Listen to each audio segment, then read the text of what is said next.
आपका कोई पुत्र या पुत्री है और कोई रोगी है आज के दिन किसी कारण से, मान ले देखो सत्संग ये ऐसा सत्संग है इसमें सारे पॉइंटों पर हिंट देने पड़ते हैं, हर तरह के भगत होते हैं। अब जैसे यहाँ अधिकतर रोगी आते हैं, क्यों काल ने सत्यानाश कर दिया, भक्ति खत्म करवा दी, पिछले पुण्य खत्म हो लिए, आगे भक्ति इनके पास थी नहीं, माथा टेक टेक उन चौराहे वाली माताओं पर बैठा लिया। अब सब रोगी हो गए, किसी को कोई हानि है, कोई मेंटली डिस्टर्ब है, किसी को कैंसर है, किसी को हाहाकार मात्री। तो भक्ति की शक्ति बिना ये शरीर चलेगा कैसे, ये मट्टी है। तो अब जैसे यहाँ आते हैं और कति लास्ट स्टेज पर मृत्यु के निकट है, यदि सच्ची श्रद्धा से सच्चे दिल से समर्पित होकर भक्ति करेंगे तो कति ठीक करेगा, गारंटीड बात है, स्वस्थ होंगे यदि नीत भक्ति की होगी तय।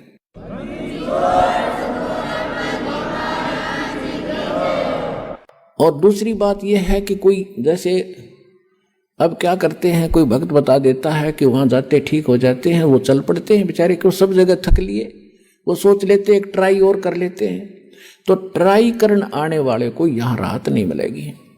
हाँ, यहाँ समर्पित होकर ज्ञान सुन का आवे और चलो ट्राई करने आ भी गया तो हमारे नियमों का फॉलो करे जो हम यह बताते हैं, फिर देखना रोज चांदना देगा परमात्मा, जैसे दीपक में तेल डाल दिया जाता है ऐसे राहत मिलेगी आपको।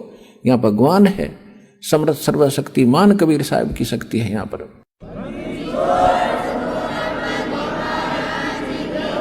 अब फिर भी किसी कारण से भी राहत ना मिल पाई, त्रुटि तो अपनी ही होगी, भगवान में तो है ही नहीं। सतगुरु के दरबार में भाई कमी कहे की ना, अनसा मौज नहीं पावता तेरी चूक चाकरी मां। इस सच्चे दरबार में कबीर भगवान की डिक्शनरी में इम्पॉसिबल वर्ड नहीं है, असंभव शब्द नहीं है इस भगवान के दरबार में। यदि कोई आप नहीं राहत प्राप्त कर रहे हो तो आपकी चाकरी में दोष है, कमी है, त्रुटि है, आपकी कोई श्रद्धा भाव और सिमरन भक्ति में कोई दिक्कत है, उसको सुचारू करो, वो अवश्य मिलेगी।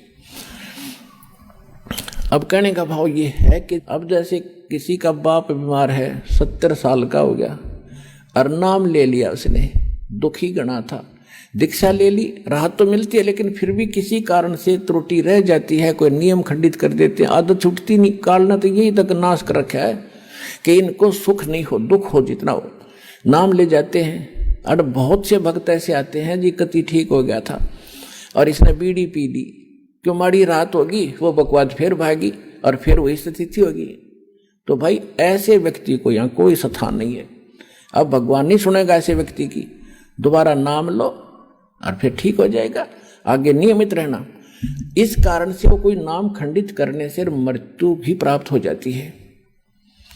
अब हम तो रो रहे हैं कि हे भगवान यू क्यों मर गया, क्योंकि हमारा पिता था या हमारा पुत्र था, हम तो एक सुख के ठेकेदार बने, वो तो आत्मा तो उस परमात्मा की थी, उस परमात्मा की आत्मा है और उसको नाम दे दिया तो उसको मनुष्य जीवन मिलेगा। इस नाम का एक बार भी जाप करके दो दास प्रथम मंत्र देता, और यदि शरीर छूट गया तो मनुष्य जीवन गारंटीड है, भक्ति मिलेगी।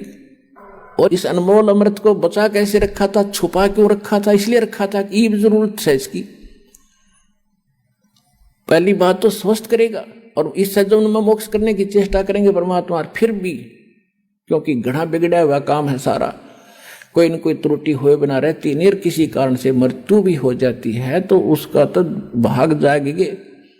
दोनों हाथों में लाडू, सतलोक आसन बरवाड़ा में आपके। जब स्वस्थ हो गया तो भक्ति इस जीवन में करियो, और जब मृत्यु होगी किसी कारण से तो नेक्स्ट जीवन 10वें महीने आ लेगा अपनी माँ की गोदी में, यहीं पर नया कपड़ा पहन के।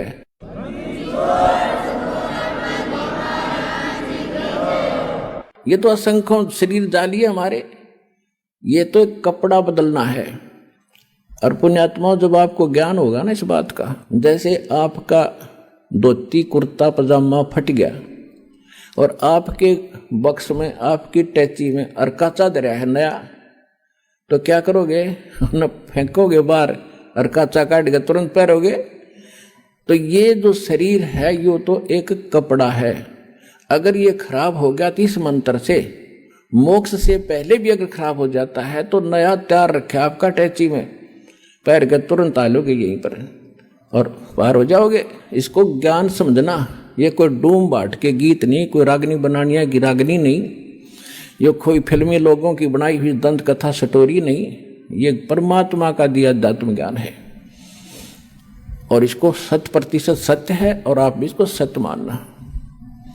तो जो प्रसंग चल रहा था हम उसी पर आते हैं।